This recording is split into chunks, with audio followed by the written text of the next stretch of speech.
It's the Weekly Wrap with your host, broadcasting legend Bruce Wolf, and his trusty sidekick, comedian Tim Slagle. And now, without further ado, Bruce Wolf. Bruce Wolf, Tim Slagle on the Weekly Wrap. And now my favorite part of the show, wherein I guess what's in Tim's background. And I got to say, I've been actually was thinking about this for a few days, which is kind of scary to me, Tim. Uh-oh. But it just is a natural because I thought you really feel bad. The Tim Foil hat designation I have for you, I think you're going with that you are now Tampon Tim, and you're wearing a tampon around your neck right now. Am I right about that? You are right? You are not correct. Your losing streak almost matched the Sox. Okay, let's see. Okay. So that's Joe Biden on Mount Rushmore. Am I right about that? That is correct. With his face in the wrong direction, which I love. That's great. And of course, that of course is inspired by Nancy Pelosi, whose mental state should be checked every 10 minutes. Yeah. Now. Can you 25th Amendment a congresswoman? I mean, former congresswoman, but is she? She's still in Congress, isn't she? She's still in. Oh, she took down. No, she just didn't want to be the speaker. The 25th Amendment. Me is she? Yeah, right. I didn't know that she would. Yeah, she still is a congressperson. Yeah, she had, someone had to tell her to sell her stocks last week. Right. So Nancy Pelosi on some Sunday morning show said that Joe Biden's visage should be on Mount Rushmore. I mean, was there any context to it? Was she doing it tongue in cheek? I mean, what did she really mean it? No, they're still claiming that they thought he was perfectly normal, that there was no issues with dementia. So, of course they have to overblow it.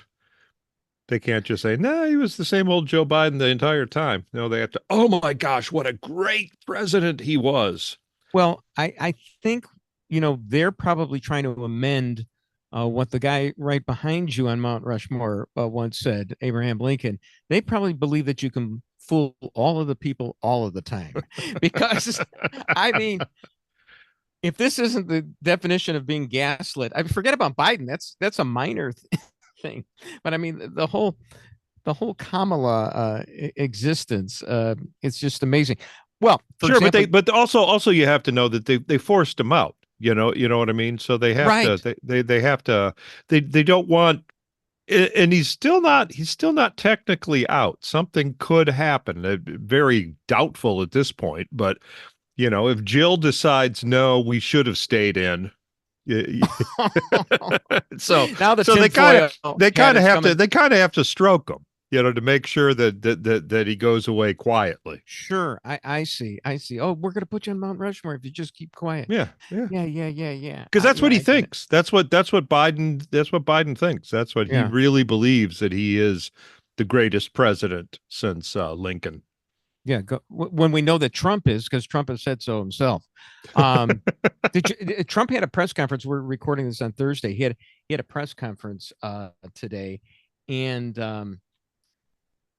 when he starts ad-libbing, if he would just stick to if he just had a 3-to-1 ratio of she's a radical to Kemp sucks, that would work.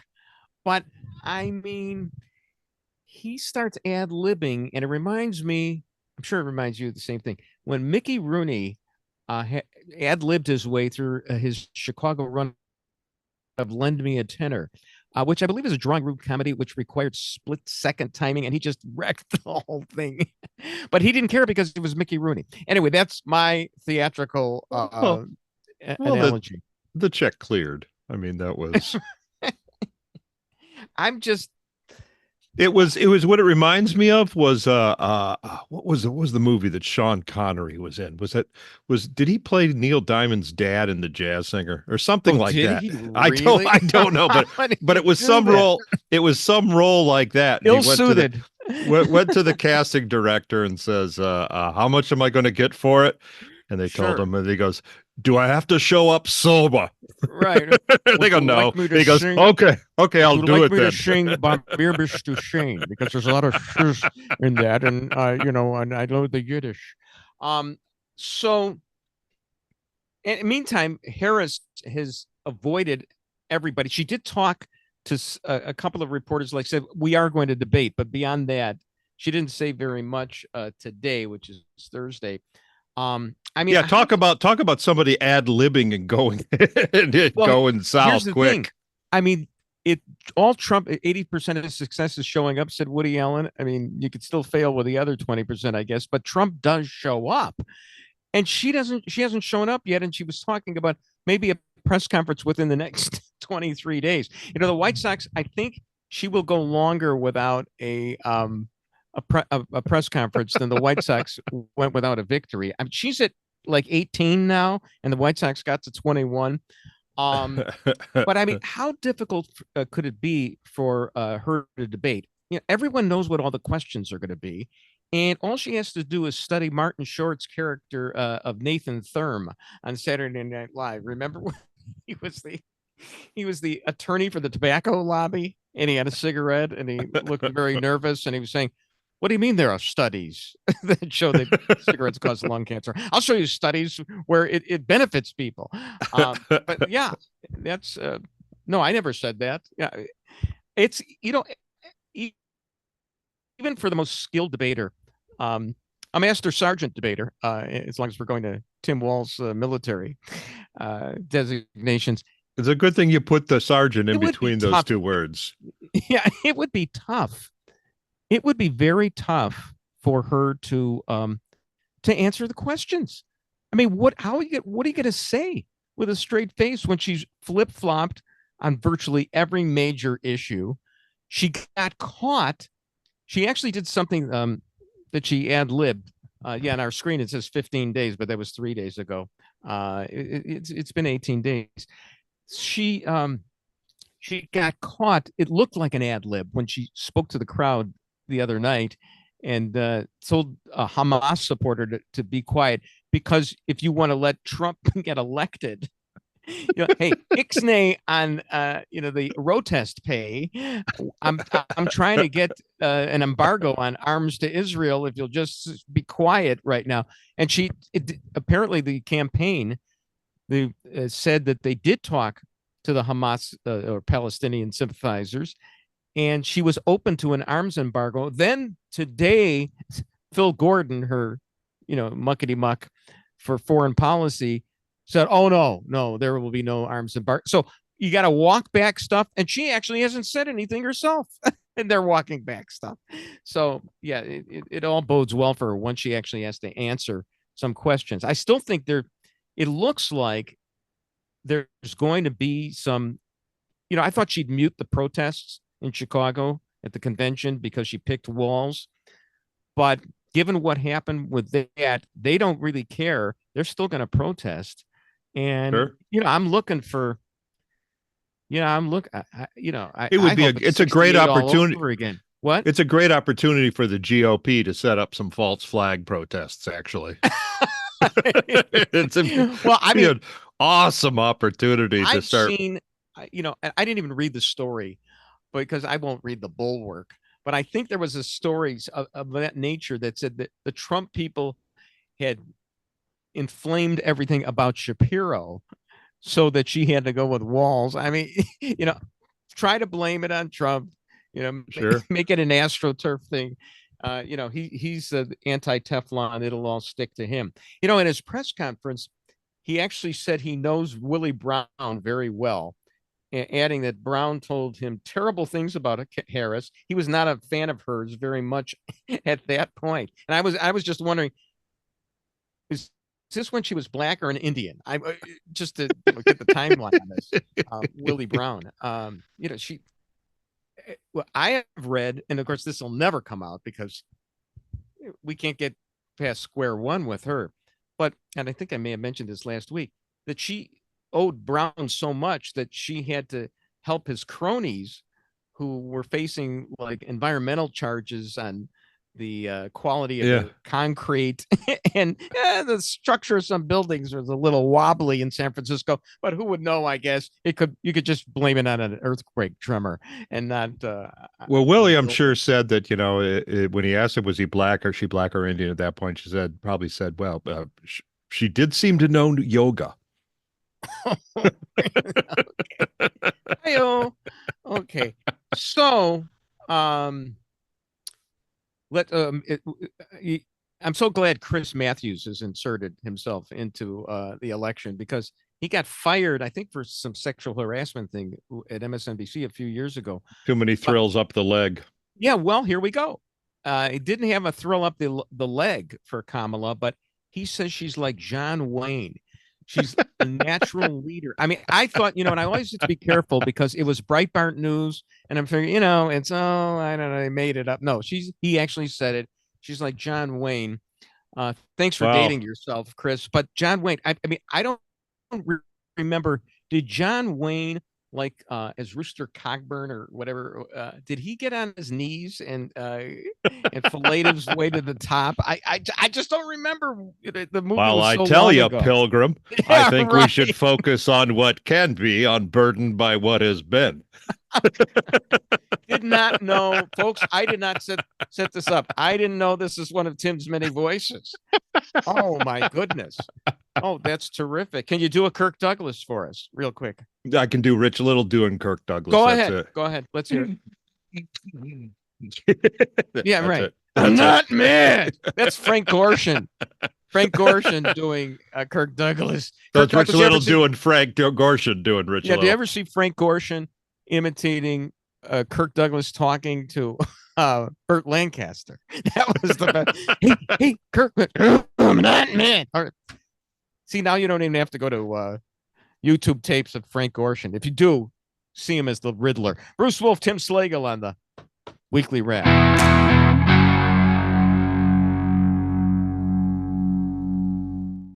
Kamala Harris has decided not to pick Pennsylvania Governor Josh Shapiro as her running mate. He had been in the mix since Harris entered the race 2 weeks ago.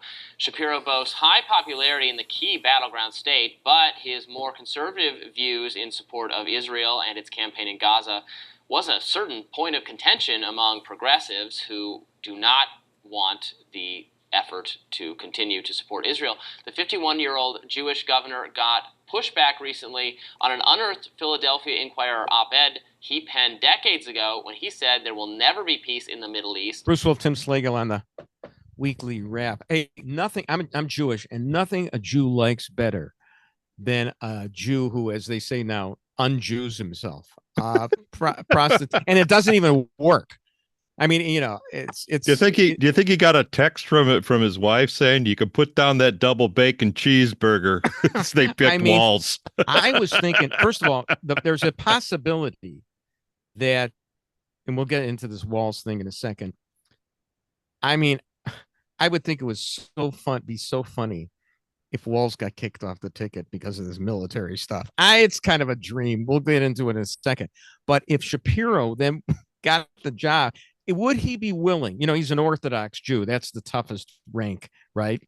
There's one more. There's one more above that, isn't there? Isn't I don't think. Hasidic? I mean, there's isn't Hasidic one more above Orthodox? Well, I mean, there's different versions of Orthodox, and Hasidic is part of that, I guess. But yeah, I'm thinking he's willing to bust himself down to a Reform Jew, which is what is.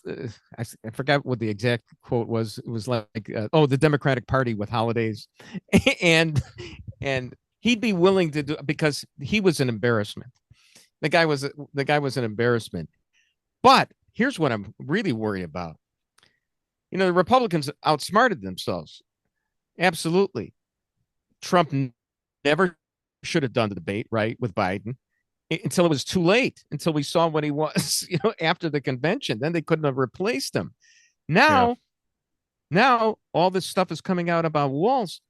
What if he, and I know it sounds far-fetched to say he could be replaced, but why is anything crazy about getting rid of the vice presidential nominee when you already got rid of the presidential. I mean, this is just a mop-up operation.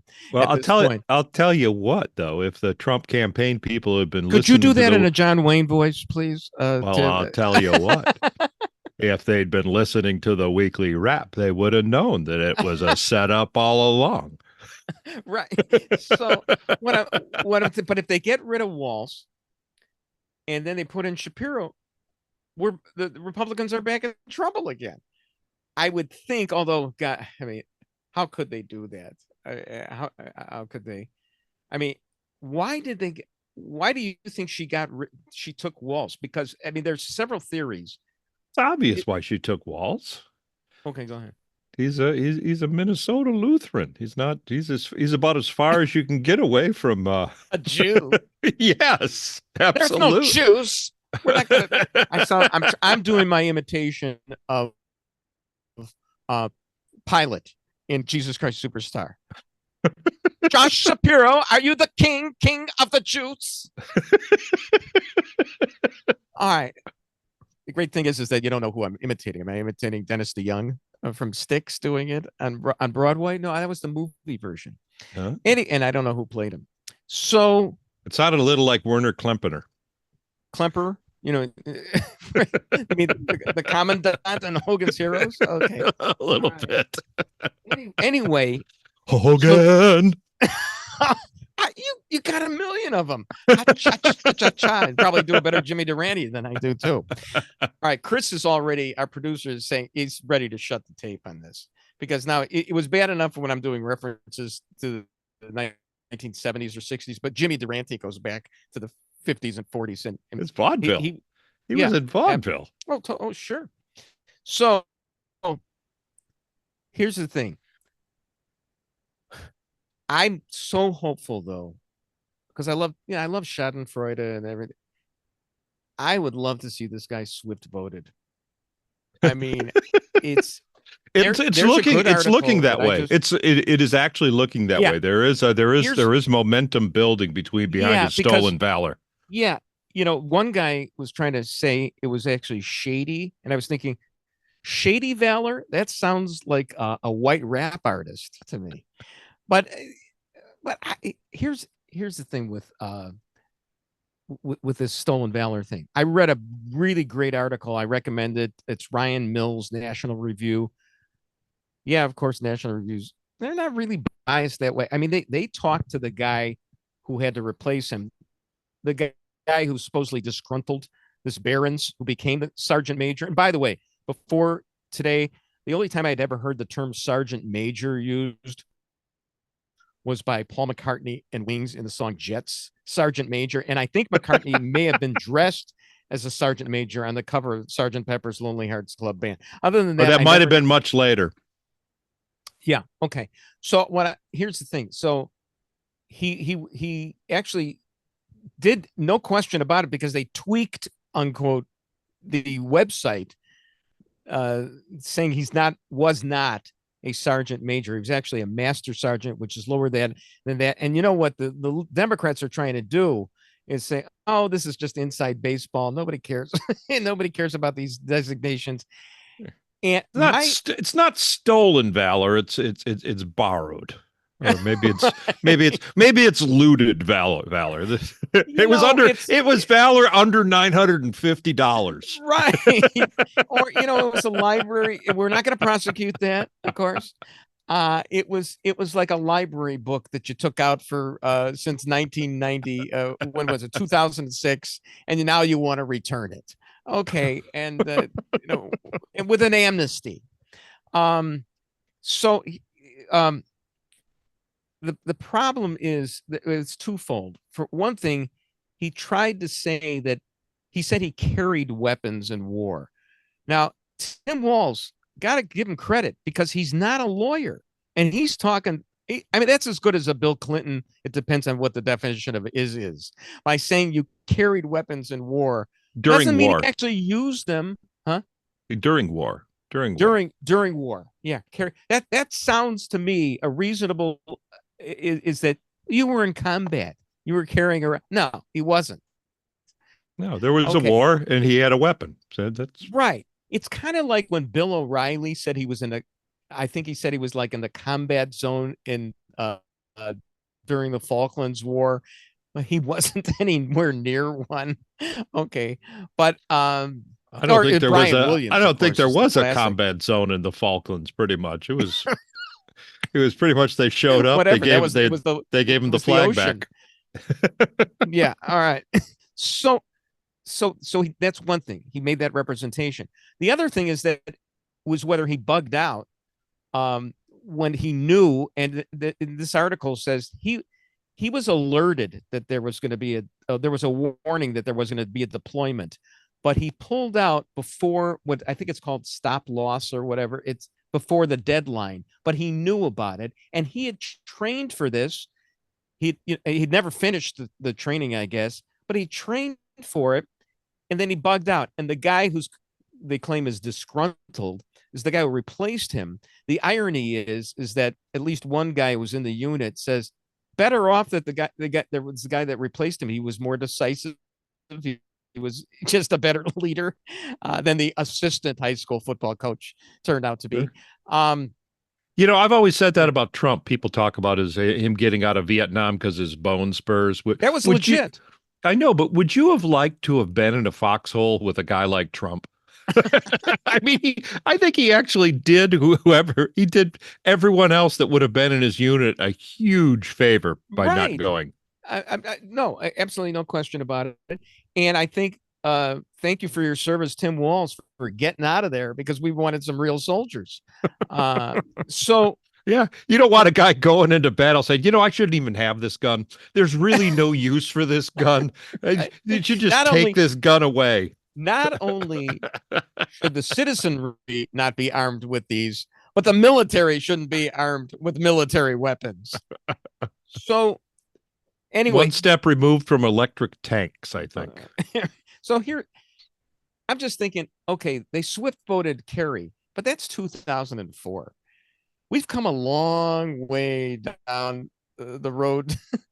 we've gone into the slough of despond. We are, into Gomorrah pretty heavily right now. Do we even have the standards? Do we even care if a guy stole valor now? That was 20 years ago.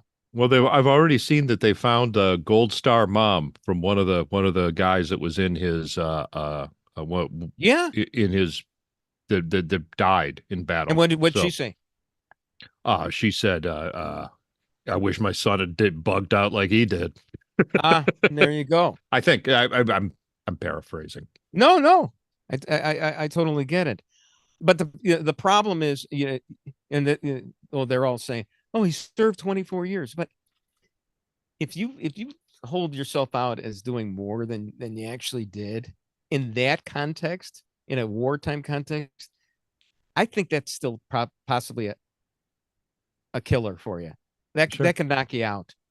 Sure. I think, and being in the National Guard outside of a deployment, it's pretty easy. It's like painting fences and sweeping floors one weekend a month. I mean, it's not really active duty. No, but so do you think he could go? I think it's possible. I think if the Republicans are up to snuff, I actually think that they could mount a stolen valor campaign and get them to leave, which would How fast does this have to reach critical mass? I mean, it's gaining steam right now. Does it have to be by the weekend? Before the convention, it would have to happen before. It would have to be before the convention. And once the convention happens, it's too late. So I find it interesting that none of the big names even were suggested. No Newsom, no Whitmer. It's Pritzker wanted it really bad, but outside of Illinois, no one even knew that he was in.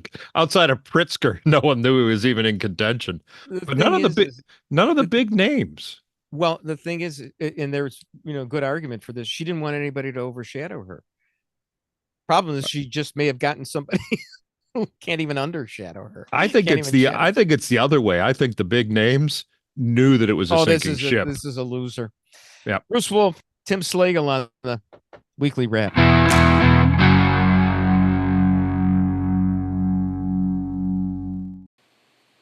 Somebody asked me to get rid of it. I said, let's go put the bear in Central Park and we'll make it look like he got hit by a funny for people. So everybody thought that's a great idea. So we went and did that, and we thought it would be amusing for whoever found it or something. Everybody thought that's a great idea? Really?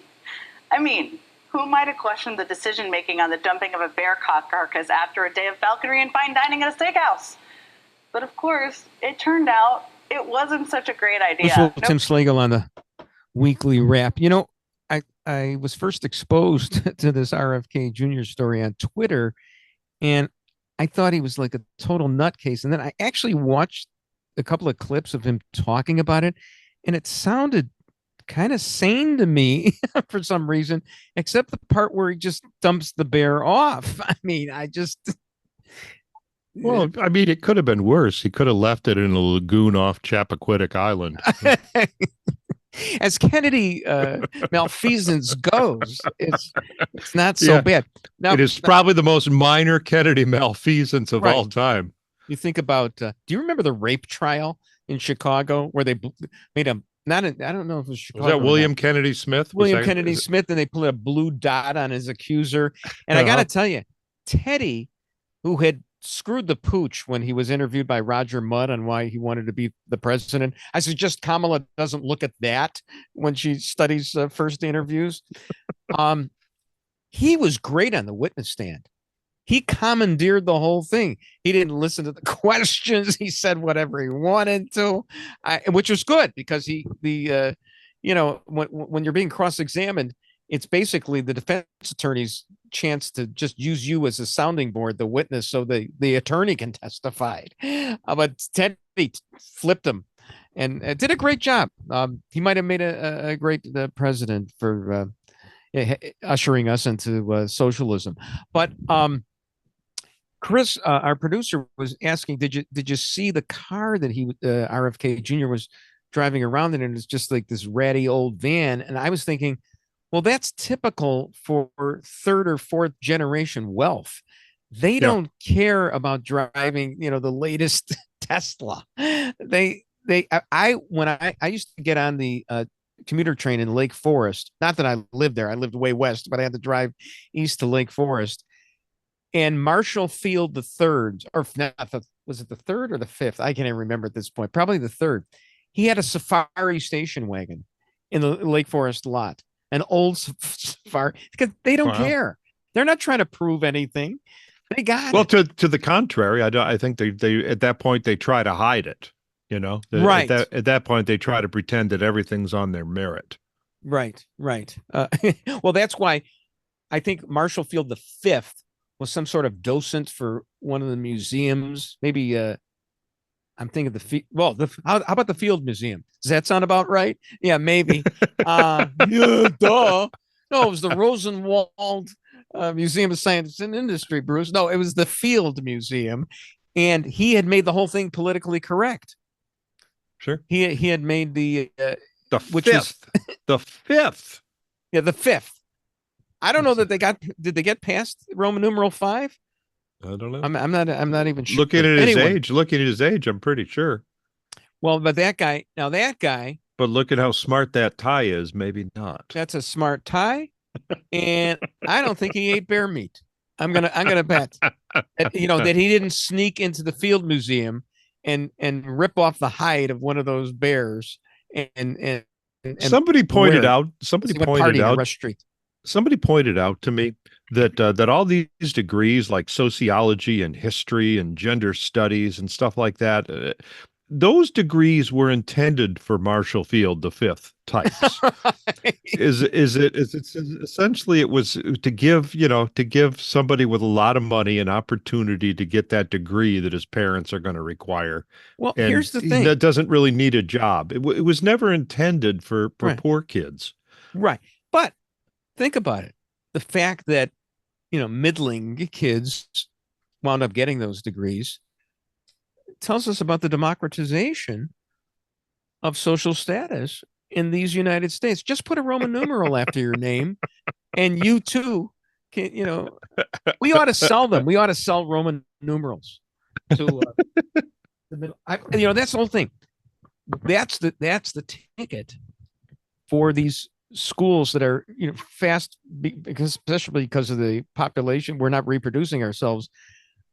For these schools that are trying to still hand out degrees in poetry studies and sociology and gender studies.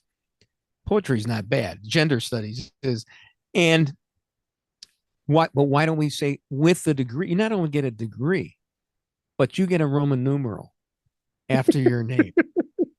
Well, but I'm not named after it. No, that's okay. We'll give you we got Louis the 14th. We could sell. Well, it's actually in Europe they've been selling titles for years. If you've got enough money, you can buy a title. You can be you could be the Baron of Liechtenstein or something. If you is Zsa Zsa Gabor. She was actually her husband actually had a purchased title. Right. I hate to. I'm afraid this is going to be a downer thing, but I just thought of it, and we didn't have it on our rundown. What are the odds on the presidential election now? Oh, Kamala's up by 2. After being like 17 or 30 or whatever, but maybe on the bright side, they finally crossed. This is the first cross in months since Biden and Trump crossed about 6 months ago. Yeah. So if she's up by 2 in the betting odds, 2.7 now. What Chris is showing up 2.7.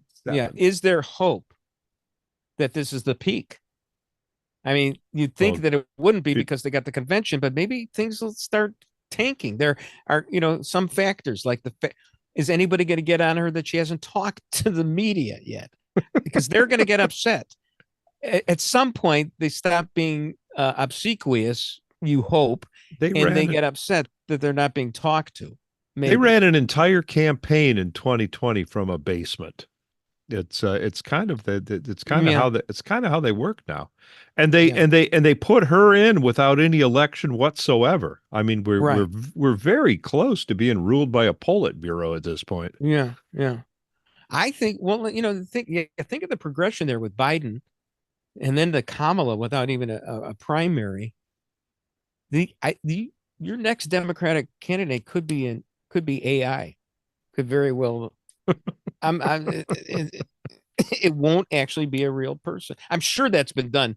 Tell me Isaac Asimov didn't do, or Ray Bradbury or somebody didn't do the robotic president. I think that might have been the idea behind Max Headroom. I could be wrong on that. Oh, okay. All right. So so Ben Stiller had a tweet, and I believe it said something to the effect of, every Jewish boy wants to become he was donating 150,000 to Kamala, and then he said, I wish I was black. Every white Jewish guy wishes he was black. Almost as much as his wife. So I know what he's talking about because I actually was black. And I said this before, in the Toni Morrison, Clinton was our first black president since. I was Chicago's TV's News's first black sportscaster. The actual blacks were vanilla, which was understandable because they were just trying to fit in. I was trying to get thrown out, and I was twice. So I know the feeling about being black. And what's interesting is that Kamala isn't even biracial. She's only 1/4 black. What her Jamaican isn't black? Well, no, but her dad was biracial. Oh, so he was biracial. He was biracial. Yeah. Okay, so she's 25%. Yeah, so we're rapidly approaching an Elizabeth Warren percentage here. Right. Well, and I, of course, as I've said, 132nd Chicago Blackhawk, because my dad had season tickets. And all right, so okay, it could have been worse, the odds news, but maybe we can help to the extent that this podcast is listened or watched to watched, we could start heaping stuff on Walz, because we haven't even talked. We didn't even talk. We talked about a service record. We didn't even talk about what he did as governor, and no less. And you know what the kinds of stuff that we would say. But here's something from Michelle Tafoya. Do you know who Michelle Tafoya is? Not offhand. She used to be the sideline reporter for the NBC football game of the week. Al Michaels would be in the booth. If I knew how conservative she was, and I kind of know how conservative Al Michaels is, I would have loved to have seen them smother Bob Costas at halftime. But I'll just have to live with that fantasy. She said, I've lived in Minnesota since 1994. It has gone from being one of the safest, prettiest places in the U.S. I mean, think Mary Tyler Moore, throwing her beret up. Now, if Mary Tyler Moore threw that beret, somebody would probably steal it before it landed. There's actually a statue. There's actually a statue on the corner where she threw it of her throwing the hat. And has it been desecrated by she's now Palestinian throwing paint? Well, if you remember the titles, I mean, it was crowded, it was busy, there was traffic, there were shops. It's all vacant buildings now around her statue. Around her statue. Yeah, oh my! It's all that's empty. Like Mary. The whole thing about Mary was that you wished that she would get a fella, and that you'd be the fella, because she was America's sweetheart, and she's just left there. All alone. I'm surprised she hasn't been sold for scrap metal yet. And I'm surprised that Tim Walz didn't have the statue taken away, like a Columbus statue or whatever he did. and because she represented she was a pioneer in kind of feminism. In journalism on TV, but she was too compliant. She didn't get on her knees to Lou Grant and get her way up the ladder, which is her best friend. She went home. Yeah, she went home Friday night, if you know what I mean. Oh yeah, Wolf Tim Slagle on the weekly wrap.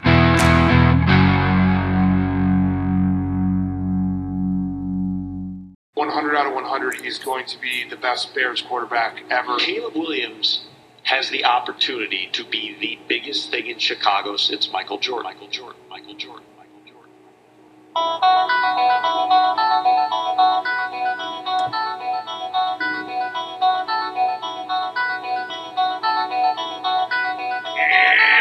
now, the starting lineup for your Chicago Bears. Bruce Wolf, Tim Slagle on the weekly wrap. Tim, are you watching Hard Knocks? I am not. Neither am I. So that's all right. Great. So here's the thing. It's the show about stuff we have no clue about. Well, I have a clue, and here's the thing. I actually tweeted out, am I allowed to comment on the Bears this year if I don't watch Hard Knocks? I think it's prerequisite. I gotta say, and then I heard the hype about this Hard Knocks show. You know what? Hard Knocks is a show where they get inside the NFL. Like we don't have enough of watching. I watch 6 or 7 hours of Red Zone every Sunday during the football game, and that is being on crack. I mean, Hunter Biden is more sober on Sunday afternoons than I was. I was just mainlining the NFL with all those games. But it's not enough. No, you got to watch Hard Knocks. So they hype this thing. Oh, yeah. And then the opening, I mean, it's spectacular. And you know what it is? There's no greater cliche than using the Alan Parsons Project music. I mean, it's been done a million times. Was it Tommy Edwards in there too, or I don't know which guy it was that was the announcer. It's been. I mean, I'm wondering. I didn't watch the rest of the episode. They must have Caleb Williams eating a deep dish Lou Malnati's pizza and chasing it with Eli's cheesecake. I'm thinking, what, and doing it all. And maybe retching after eating too much at the Bean. But I mean, really, that's their idea of. I was somewhat disappointed. Hmm. There are things other than Michael Jordan. And I actually, what I wanted was an opening and, talk about my dated references. I mean, I thought it was a nice opening, but what I wanted was the late Pat Piper. He was the public address announcer for the Cubs many, many years ago. And I wanted him to go, touch it. And he used to make mistakes all the time. He's the public address announcer. Touch it, please. Get your scorecards and pencils ready for the correct lineup of today's game. You think you do imitations, buddy? I do the most obscure ones. Oh, yeah, John Wayne, big deal. I do a Pat Piper. 18, Mike Tomczak, quarterback.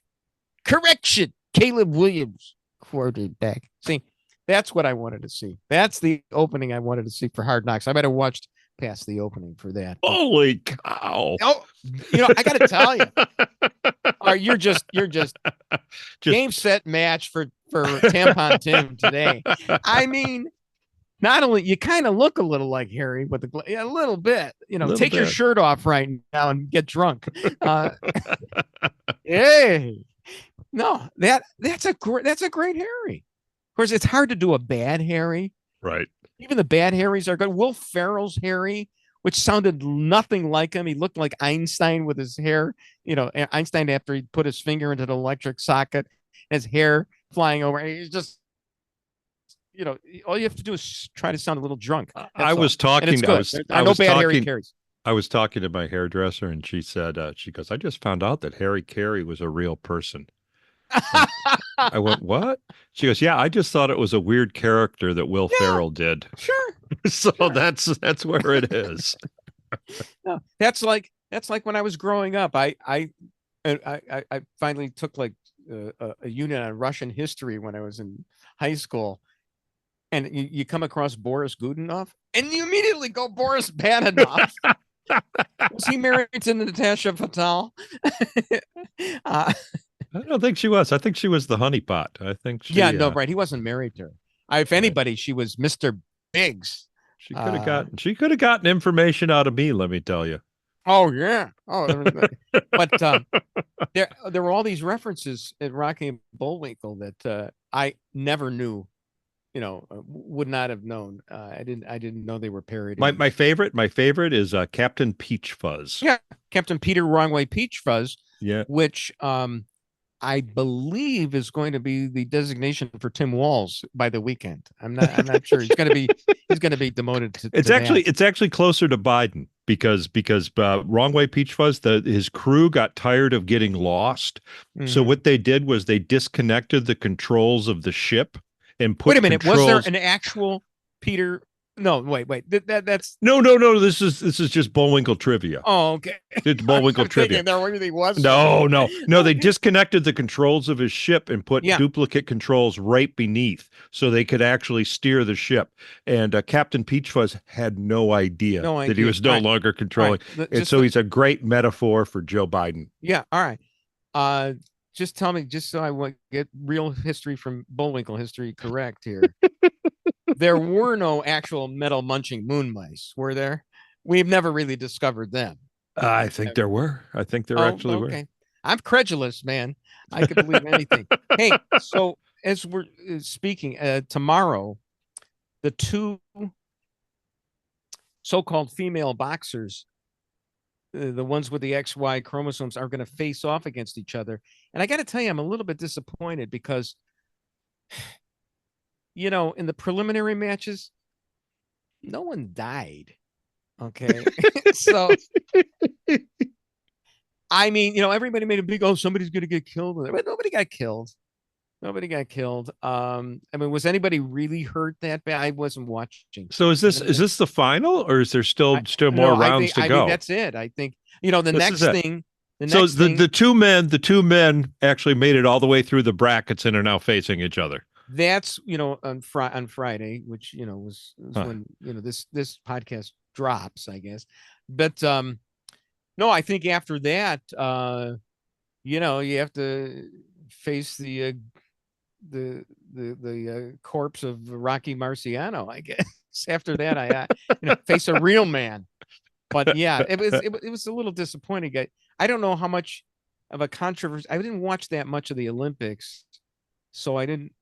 I mean, I heard this on the periphery, but I doubt. Did they make a big deal out of it at all, or you were too busy watching Hard Knocks, of course. So absolutely. Yeah, so you don't even know. I understand that they pulled the one match where the woman left, where said this isn't, it's a man. Actually, that happened. Oh, what? That they pulled the video? Oh, they pulled the video on when she just walked. She walked off, and then everybody wanted to Google the video because they wanted to see how hard she was hit. Right. And the NBC pulled it. Yeah. That's like NBC has pulled. I would be upset about that, but they pulled the video from Saturday Night Live of when they did the parody of Game of Thrones, and they had Andy Samberg as the 12-year-old kid who was writing the script for Game of Thrones because of all, and you can't find that anywhere. So, I mean, in the hierarchy of pulled NBC videos, well, you can't find the truck exploding, the Ford truck exploding. Sure, on Dateline NBC, as long as they don't pull the video of Kate McKinnon in the cold open after the election in 2016 of sitting at the piano, and this was the week, of course, that Leonard Cohen had died, and singing Hallelujah, the most unintentionally hilarious cold open. I think I have to correct you. I don't think that it was Leonard Cohen dying that she did that for. I believe it was for Hillary losing. No, both of them happened. At the same time? Yeah, I think both of that's why they did it. I mean, it was great. Yeah, it was definitely for Hillary because Kate McKinnon did a great Hillary impersonation, but they didn't play it for laughs. They were trying to make a poignant statement, and to me, it was Schadenfreude to the nth degree. And this is the best moment in Saturday Night Live history. I think it's. I mean, I'm trying to think what would be a second best moment in Saturday Night Live. Well, kind of what it reminds me of is that now that you reminded me that she did the Hillary for Saturday Night Live, it was kind of like Lenny Bruce upon hearing of the Kennedy assassination saying, well, I guess Von Meter's career is over. Another reference just for Dan Proft. Well, look, I saw Von. I had the First Family record, and we saw Von Meter, my family, at the Civic Opera House in 1962. But Lenny Bruce actually, I mean, how soon after the death did he say that? Getting into the cab on the way to a show. That's what I heard. Lenny, so that's what that hallelujah was for. It's there goes my career. Oh God. Well, all right. Next week, I want you to have the best moment in Saturday Night Live history. We'll leave, everything in suspense there. Maybe by the next week, your background will be they'll have Joe Biden's face turned around properly on Mount Rushmore, but the other people on Mount Rushmore will turn their heads away in shame because Biden is there. Can I give you my favorite? Oh, are we out of time? Go ahead, say something. My favorite SNL pitch is if I were a writer, I would hire Donald Trump to play Alec Baldwin and a pistol that kept going off. Bruce Wolf, Tim Slagle on the Weekly Wrap. And that's the Weekly Wrap on radio and television. Follow Bruce at Bruce Wolf Shy on Twitter and Tim at timslagle.com. The Weekly Wrap with Bruce Wolf, a CP Pods production.